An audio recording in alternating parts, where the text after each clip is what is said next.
الشیطان الرجیم بسم اللہ الرحمن الرحیم السلام علیکم ورحمۃ اللہ وبرکاتہ۔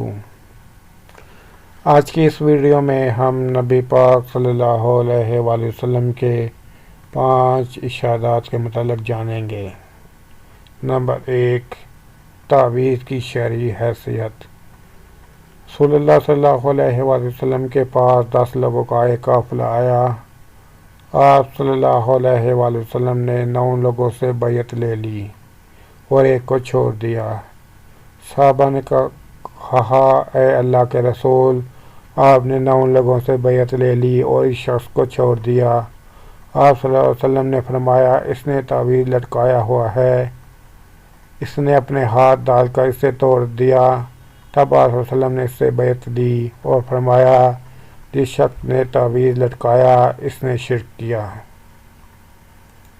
نمبر 2، لاپرواہ حکمران۔ رسول اللہ صلی اللہ علیہ وآلہ وسلم نے فرمایا، جو حاکم ہو مسلمانوں کا، پھر ان کی بھلائی میں کوشش نہ کرے اور خالص نیت سے ان کی بہتری نہ چاہے تو وہ ان کے ساتھ جنت میں نہ جائے گا بلکہ پیچھے رہ جائے گا اور اپنی ناانصافی کا عذاب بھگتے گا۔ نمبر 3، مسلمان درخت کون سا ہے؟ رسول اللہ صلی اللہ علیہ وآلہ وسلم نے فرمایا، ایک درخت ایسا بھی ہے جس پر کبھی خزاں نہیں آتی۔ مسلمان کو اس درخت سے تشبیہ دی جا سکتی ہے، بتاؤ بھلا وہ کون سا درخت ہے؟ یہ سن کر صحابہ کرام رضی اللہ عنہ کے خیالات میں جنگل کے مختلف درختوں کی طرف گئے۔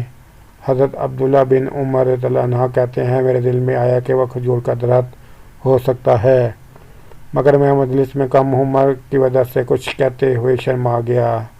پھر صحابہ کرام رضی اللہ عنہ نے عرض کیا، یا رسول اللہ صلی اللہ علیہ وسلم، آپ ہی بتا دیں وہ کون سا درخت ہے؟ آپ صلی اللہ علیہ وسلم نے فرمایا، وہ کھجور کا درخت ہے۔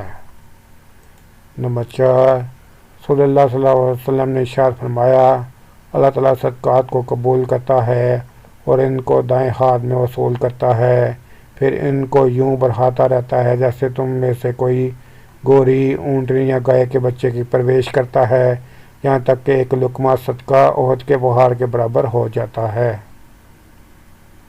نمبر 5، علام بن حکیم رحمۃ اللہ فرماتے ہیں، اگر صدقہ کرنے والے یہ جان لے کہ اس کا صدقہ فقیر سے پہلے اللہ تعالیٰ کے ہاتھ میں پہنچتا ہے تو یقیناً دینے والے کو لینے والے سے زیادہ لذت ملے۔ سبحان اللہ۔